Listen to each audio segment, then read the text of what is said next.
Hello. So this week, I actually had a different video planned, but I got a request to talk more explicitly about histamines, especially because mast cell activation and histamine intolerance, both very significant histamine disorders, is something that I have personally experienced, and therefore a lot of my clients tend to experience too, since it is often a misunderstood issue or an issue that is confusing or overwhelming to a lot of practitioners. And so I think because I have had that personal experience, a lot of people with those conditions and symptoms tend to come to me. And I don't tend to very explicitly talk about managing histamines in my work. And that is because histamine intolerance and mast cell disorders are a symptom, not a root cause, right? And a lot of the things I do focus on treating the root cause as opposed to reducing symptoms.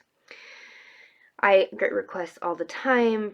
People like, oh, do a video about Crohn's or about Hashimoto's or about Raynaud's, specific disorders. And I really resist doing those because I'm going to be making the same video every time, right? I'm going to be talking about the same core practices that maybe, the supplementation or exactly how it's implemented would be adjusted in minor ways. But really, when we're looking at root causes, there are a few major root causes to chronic illness. And so we treat most things in very, very similar ways. That being said, histamine disorders can be particularly debilitating in their symptom presentation, and I do want to talk a little bit more specifically about managing these disorders. So, first of all, how do you know if you have a histamine-related disorder? So, histamine is a natural compound that is made in the body, right? It's a neurotransmitter, and it's an activating neurotransmitter. It is also part of our immune response, right? So, it plays a really important role in our body. It is involved in keeping us awake, stimulated, focused, sexually aroused, all of those kinds of more activating responses that are necessary in the body. When we when we wake up in the morning, we release histamine, right, as a way to kind of get us alert and ready for the day. It is also a part of a natural immune response because it is an activating and inflammatory response. And I know inflammation is like this big bad word in the chronic illness community, and it certainly can be when it's chronic inflammation, right? But an acute inflammatory response is actually very important. It's actually healing, right? We need inflammation to heal.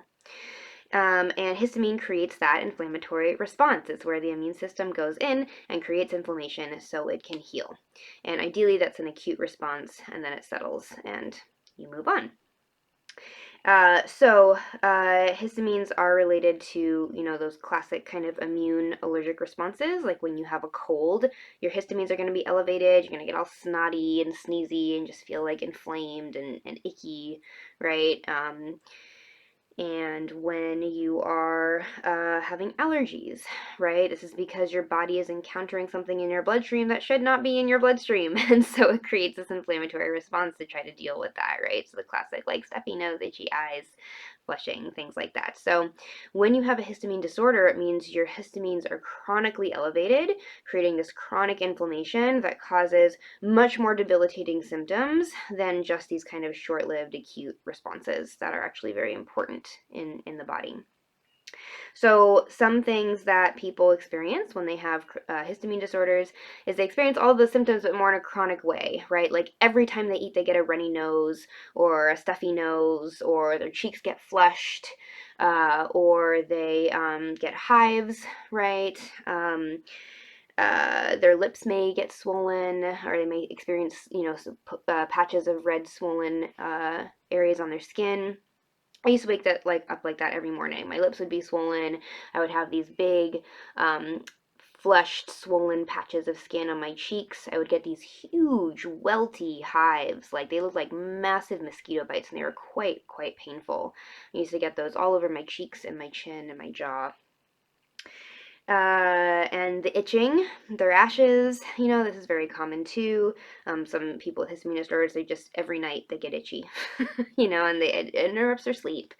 And unfortunately, insomnia is also a really big issue with histamine disorders. I don't think I got a full night's sleep for 2 years straight, at least a year, because I was just waking up wired, right? Just too many histamines in my body. A lot of other neurological disorders, or neurological symptoms, I should say, can be related to histamines as well. It's often associated with psychiatric symptoms such as OCD, like obsessive compulsive behaviors, like getting really fixated on certain things, having really intrusive thoughts, like just not being able to get over something. I used to have a lot of really intrusive thoughts about really gruesome, violent things happening to me, and as my histamines healed, those went away just on their own. Um, and People who feel like they are always kind of on the edge of sensory overload, right? They get their nervous system just gets overwhelmed very easily, right? Sometimes that's because there's so many histamines in your body. Your body is always in this like activated state, right? And so any extra sensory input can just push you over the edge. This is also people that like cry every time you talk to them, right? So they feel like they're kind of always on the edge of tears. I used to do that, like anytime I would have an interaction that it was even slightly stressful, like I would just start crying.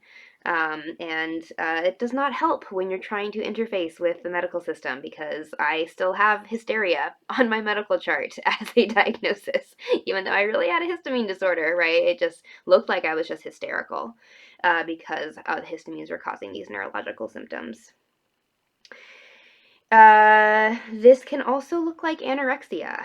Histamines are an appetite suppressant, so often people will be nauseated or just like food sounds terrible. A lot of people are especially averse to meat or really like hearty, nourishing foods when they have histamine disorders, which is ironic because those are often exactly the foods we need to heal. But yeah, that feeling of just like not being hungry, like food does not sound good. You have to kind of force yourself to eat. It's often misdiagnosed as anorexia, and sometimes it's actually a histamine disorder. That being said, often people who have histamine disorders have this kind of like puffy, chubby look to them, right? I have clients that have been eating, 800 calories a day, and they for years, and they really should be extremely underweight, but they actually look a little chubby and puffy, and it's the inflammation in their body. It's not that they are actually eating too much. Most of them are actually eating a lot too less. Or too little. They are just have this like puffy inflammation weight that they can't get rid of, and you can kind of see also in old pictures of me, in the last couple years before when I was really starting to get sick, I had kind of this weird puffy weight gain where I put on about 10 pounds when I hadn't changed my eating habits or anything like that. Um, so let's see. I think that's mainly what I want to talk about in terms of potential symptoms. Oh, one more thing. A very specific kind of panic attack, like things I would call a dread attack, where you have this overwhelming sensation that you are dying. Even if nothing is really happening, that should make you think that. But this overwhelming sense of impending doom can be very associated with these histamine disorders because that is often the first stage of anaphylaxis. And only people who have extremely intense histamine disorders will have these. But it is a sign that things are getting pretty serious, that your body is really getting overloaded with histamine, and that it is going into kind of a dangerous state where your body may be on the edge of like a very acute systemic allergic response. So I was getting random kind of anaphylaxis and these dread attacks where I was just convinced that I was dying when things started getting really really serious for me in that year I was at my most sick. So that can often be explained by histamine issues as well, and you know that they're quite serious when they've gotten to that point. Okay, so like I said before, histamines are not the root cause, right? Histamines are a natural compound in our body that our body needs. The problem is when our body is either overproducing them or not getting rid of them fast enough. So this can be an issue with your body having some kind of a chronic immune response where it's just constantly producing histamines, and or your body is not breaking them down or detoxifying them well. So this can be an issue with your detox pathways. It can be an issue with the enzymes that you're producing in your gut, all of that kind of stuff. So uh, it is a symptom, not a root cause. So that being said, if you have a mild to moderate histamine issue, I actually don't recommend that you address your histamines at all. If you can push through the symptoms, if they are not debilitating, if they are annoying but not debilitating, don't even bother with really trying to focus on lowering your histamines, because you're just going to be stuck doing that forever, right? This is why people will get on these low histamine diets and then they're on it the rest of their life. Like, 'cause they haven't actually addressed the root cause, they're just reducing symptoms. So, if your histamine issues are mild to moderate, you can focus on healing the underlying root cause without even directly addressing the symptoms of histamine. You can push through that discomfort and get to the root cause and reduce your symptoms that way. Now, if your symptoms are more severe, if you are having all of these symptoms that I've been naming and maybe more, if you are getting these dread attacks, right? If you are really so reactive to food that your list of safe foods is down to like under 10, like mine was, that's more serious, right? And we do actually need to address the histamines first before we can address the root cause, because unfortunately, addressing the root cause is usually a high histamine process. So we have to just get your histamine bucket lowered enough to be able to tolerate a more targeted healing protocol, which will inevitably raise your histamines, because again, histamines raise when your body is healing, right? When you're having that acute healing inflammatory response, there's more histamines in your body. And if your histamines are already sky high, it's going to make that untenable. So there are ways to cut down on your histamine symptoms. Again, this is not addressing the root cause. This is just lowering the symptoms so that you can get to treating the root cause. But the highest histamine foods are ones that are going to be generally ones with more bacteria on them, right? Or that have longer cook times. And then there's just some foods that tend to have high histamine levels just in their amino acid profile. So this would be a lot of fermented foods, things like sauerkraut, dairy, vinegar, um, yeah, these kinds of like ferments or cured foods, right? So things like prosciutto, salami, jerky, canned fish, right? These kinds of things, dried fruit, seaweed, right? Dried seaweed. These kinds of things that are often used as like snacks on a healthy diet, right? So that's how sometimes a healthy diet can exacerbate these issues for people if they don't realize that they have an underlying histamine issue. There are certain foods that tend to have higher bacteria content and so tend to trigger histamines for people. So this would be pork and seafood primarily. Those tend to be the least tolerated meats on this when people have histamine issues. Avocados and a lot of tropical fruit are very high in histamines, like citrusy and tropical fruits, things like pineapple or guava, passion fruit, papaya, things like this tend to be high in histamine. Coconut is not, though, so that is one exception. That can be safe. Most nuts and seeds are high histamine, so those often need to be taken out. So sometimes that's enough. Most vegetables are low histamine. There are a few exceptions, but most of them are. Mushrooms and spinach tend to be higher. People tend to react to them more, but most vegetables are low histamine.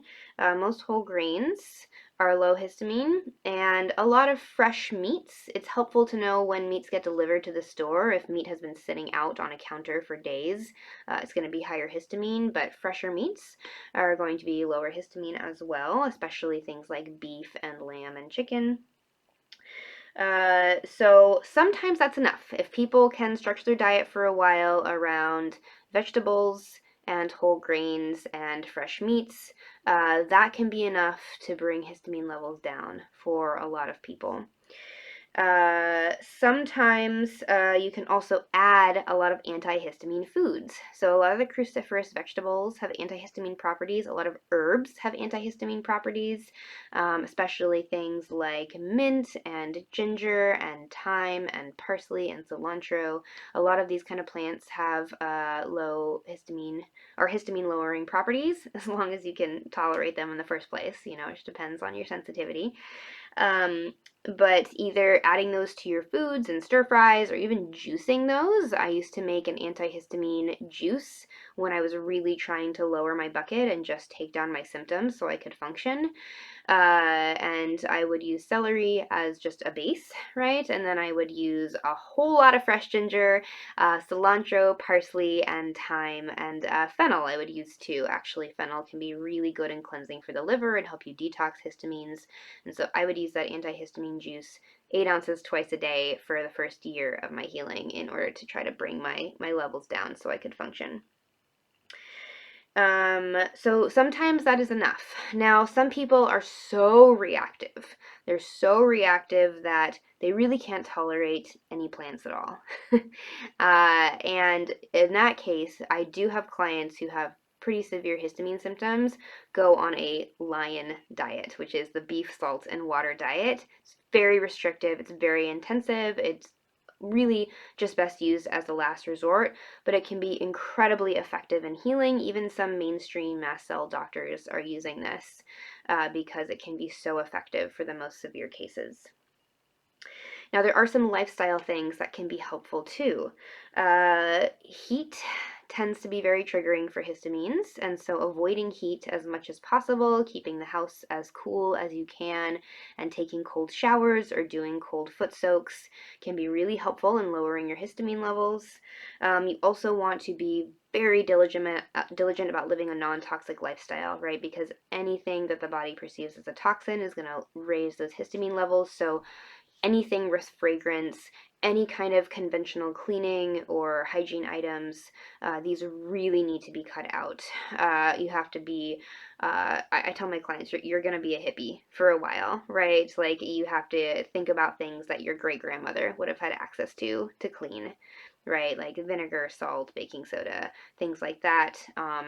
Really basic soaps with minimal ingredients. You know, Dr. Bronner's is usually one of the only brands that I recommend, or Kiss My Face, that is just like the olive oil. Perma Earth, which is just like the beef tallow. You have to have these very clean products, or don't use any at all until things settle down. Stress and mindset is a big one too. So often histamine disorders are correlated with a situation in which people have been under a lot of chronic stress or trauma, and their brain is wired to see things as threats that may not actually be threats. Right, and so part of this is also really trying to settle that fear part of the brain because it can get into a really bad feedback loop where you start reacting to things, then become afraid of things, and then the reactions get worse, and then you get more afraid, and it can really snowball into a debilitating situation. It's certainly how it got for me. That's how it is for a lot of my clients. So you need to surround yourself with positivity in a way that's going to feel really trite and corny, but it's really important at having that personality change where you are very diligent about focusing on the positive and focusing on pleasant, uplifting things is really going to help your reactivity. Slow, quiet. Sometimes I tell my clients you have to kind of do your monk lifestyle for a while as much as you can. So those are all things that can be done to lower the levels of histamine in your body. Now, that being said, that's not going to cure your disease, right? That's not going to cure the root cause. We really have to address the underlying reason that you're having these symptoms. And for histamine disorders, most commonly the root causes are bacterial overgrowth, parasitic overgrowth, heavy metals, or massive amounts of stress and trauma in your life. And often it's a combination of those things. So those are the things that we can address more specifically when your histamines are in a place where we can focus on them. As I said in the beginning, if your histamine symptoms are mild or moderate, we can go straight into treating those root causes and not worry about the histamines. If your histamines are really out of control, we have to lower them first, but then we go in and address those root causes. So I hope that was helpful in talking more explicitly about histamines and lowering histamines. Let me know if you have any further questions.